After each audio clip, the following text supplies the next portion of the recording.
Welcome. I'm Julie Bacon, and you're listening to the Mindset Coaching for Handlers podcast, a podcast for dog handlers who are on a mission to achieve big goals.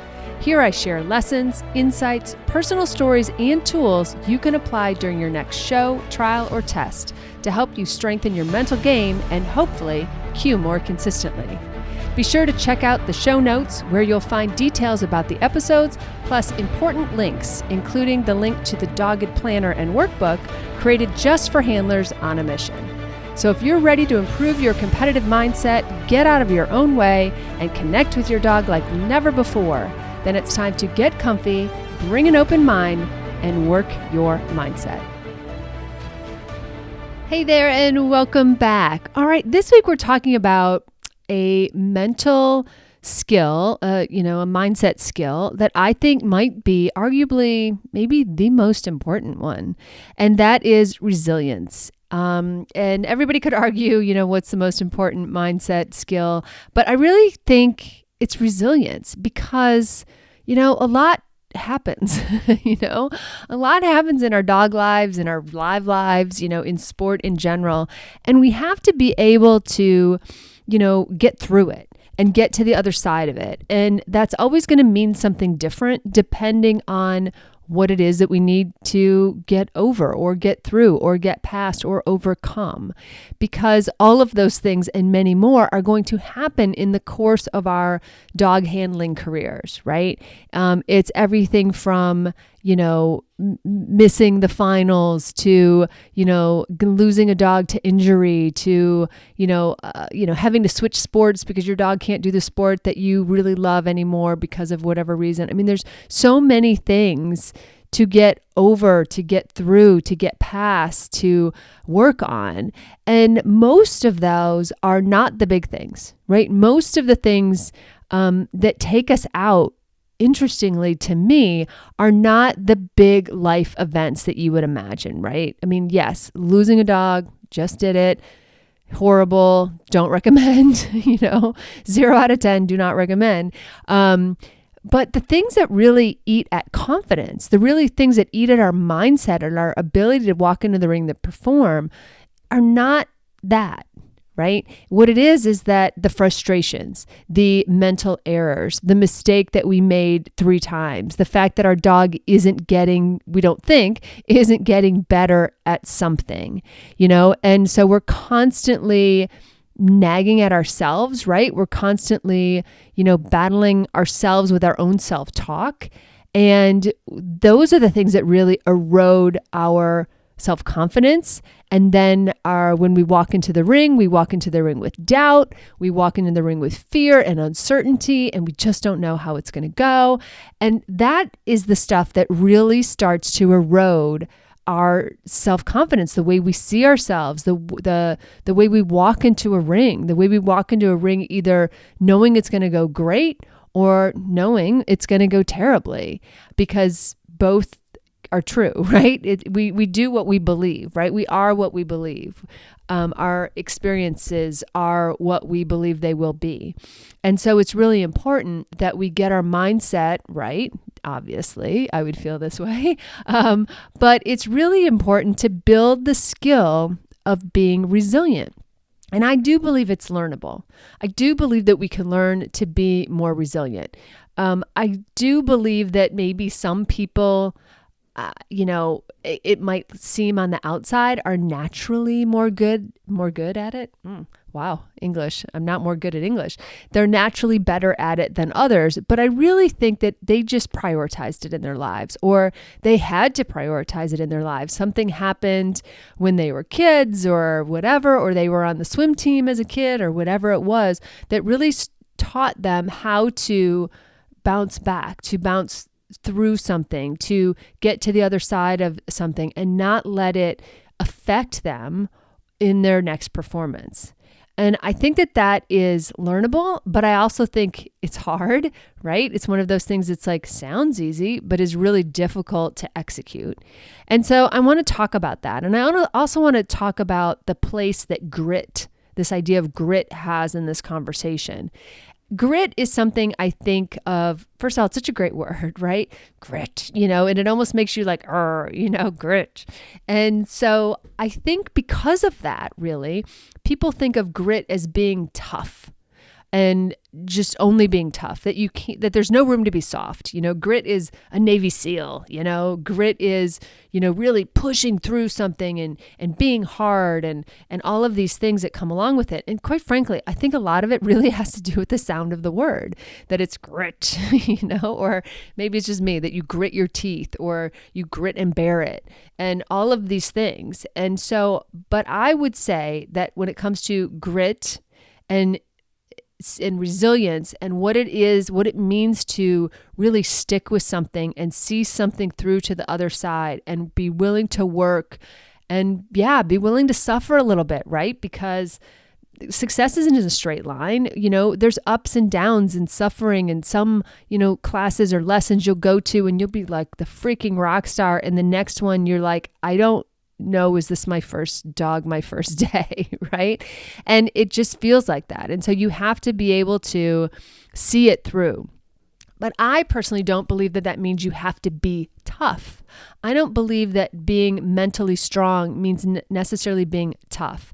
I think that we can be soft and we can allow the hurts and the disappointments to have time and space to be processed in our brains and in our hearts without having to just put on this really rock hard brick wall exterior and just power through and, set all that quote soft stuff off to the side and just do whatever it takes to get it done.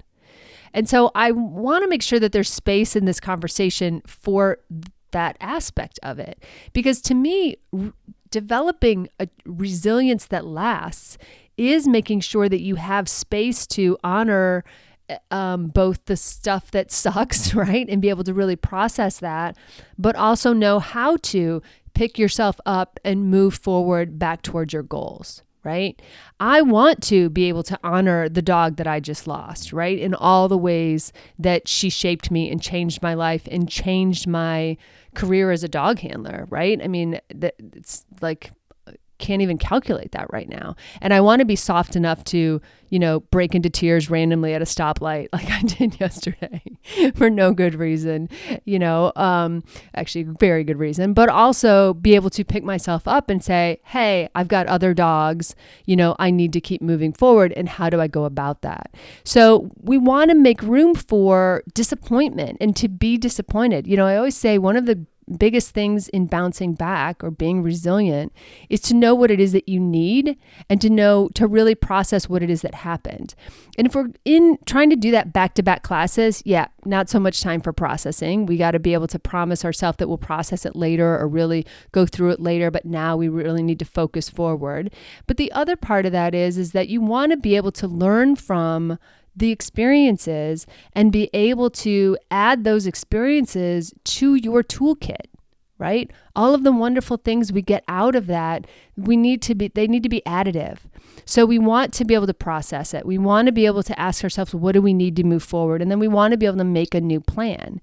And we need to be able to do that at speed, if it's literally happening between a morning class and an afternoon class, or maybe even between one dog's run and the next dog's back-to-back run, that you need to get it together and get back out there. Or you might have time, you might have the evening to be able to process that, figure out what you need and figure out a new plan.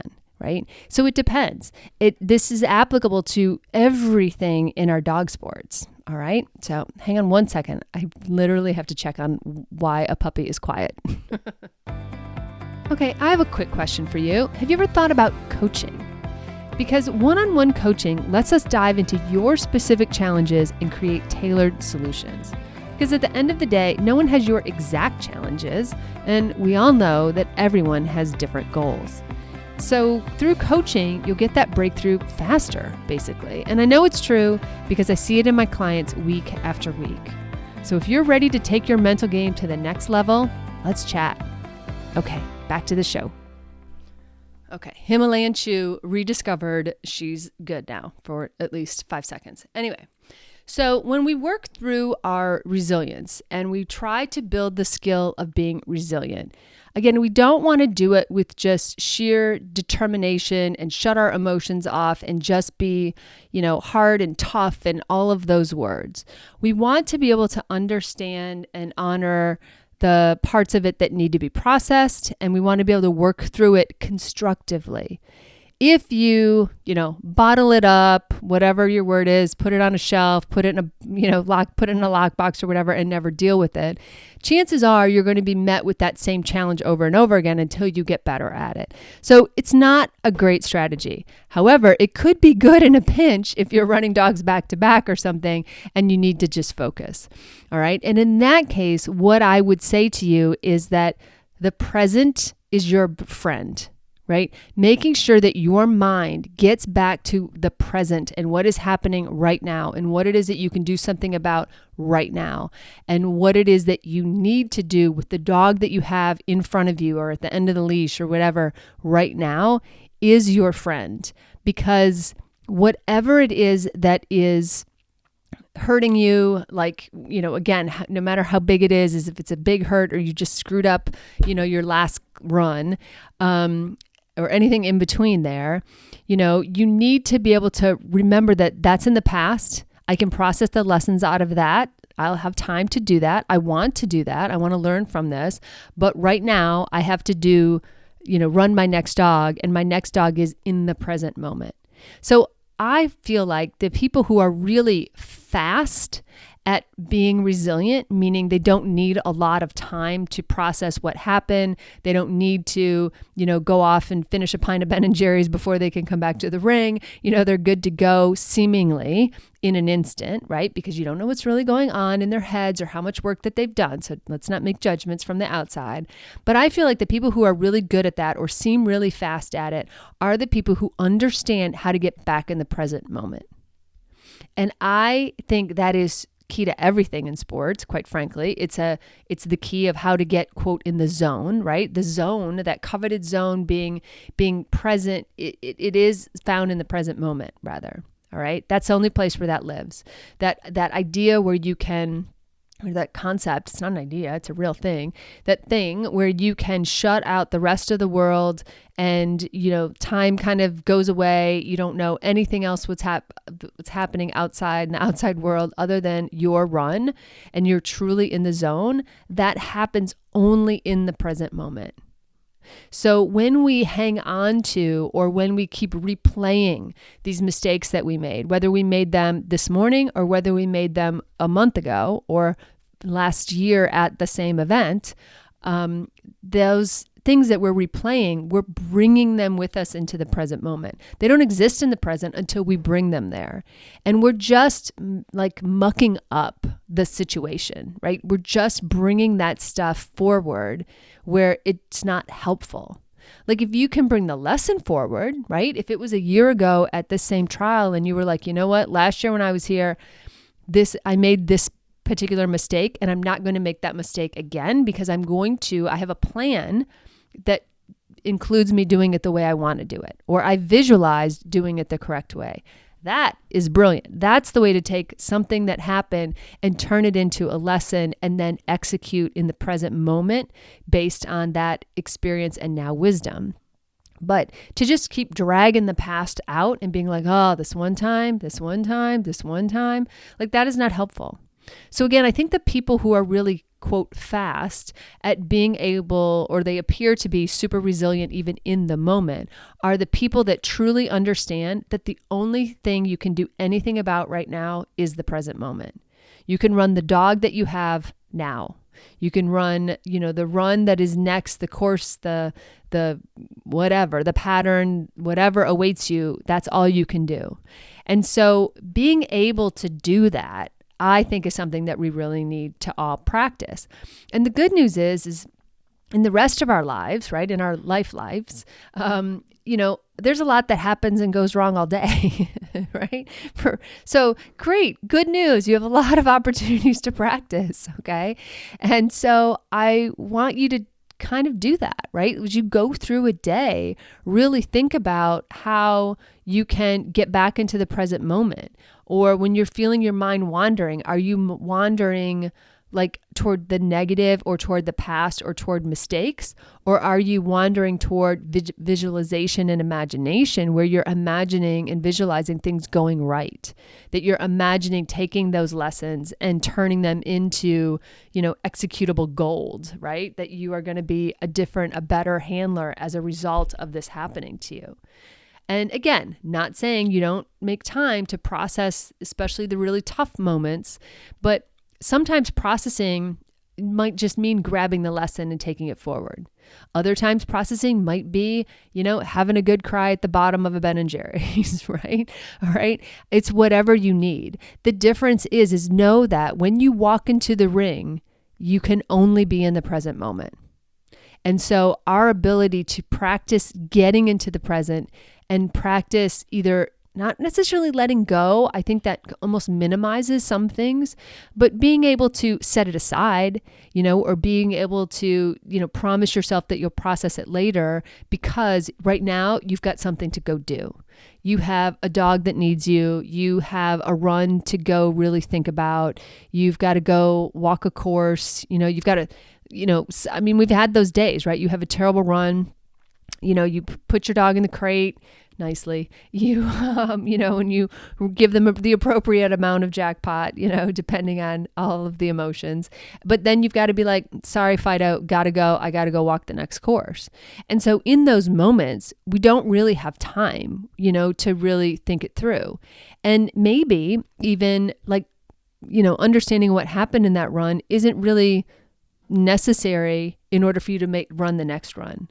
So really think about that. You can be like, yep, I can process. Just tell yourself, make a little promise to yourself in that moment. Like, I'm going to process this later. I'm going to look at the video later. I'm not going to do it now. I've got another run to do or another course to walk, or, I got to go get ready for this other, the stays or whatever it is. And so we're going to set that aside for now. And I'm going to go get in the present and get my mind back in the game.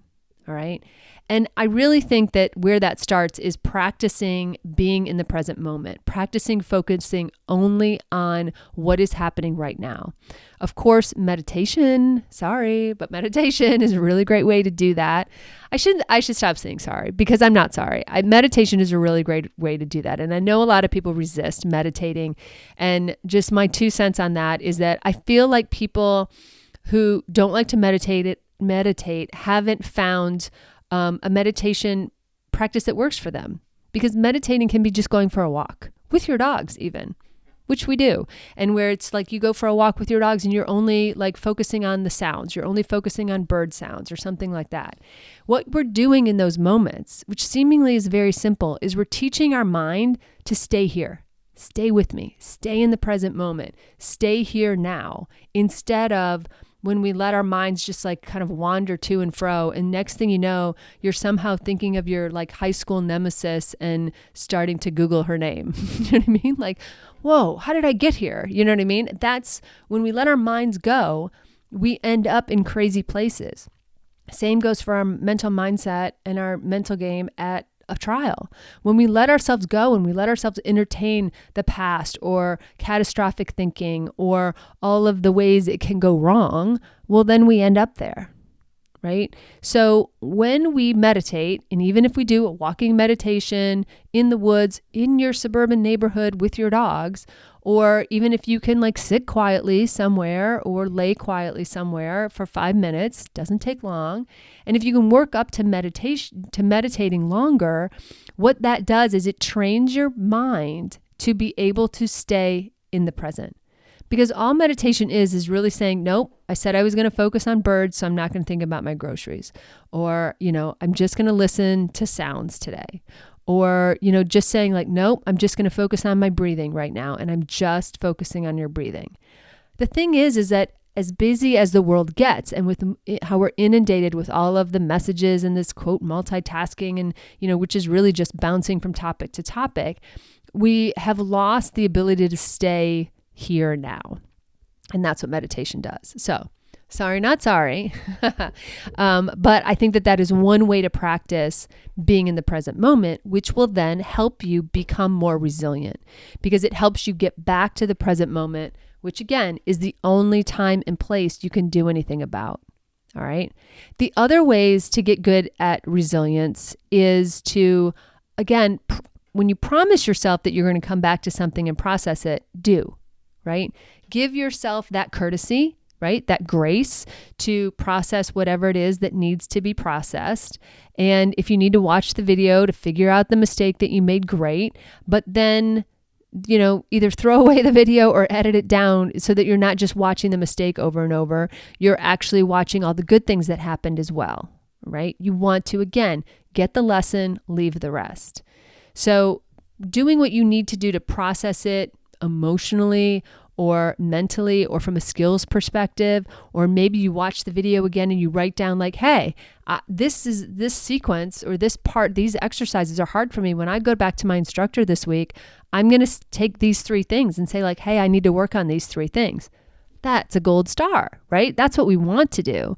And when we do that and we get in the habit of taking the feedback and taking action based on that, our minds start to trust us, right? Our minds start to trust that, oh, I really am going to process this later. I trust myself that I'm going to take any mistakes, shortcomings, what have you, and I'm going to work on them becoming better.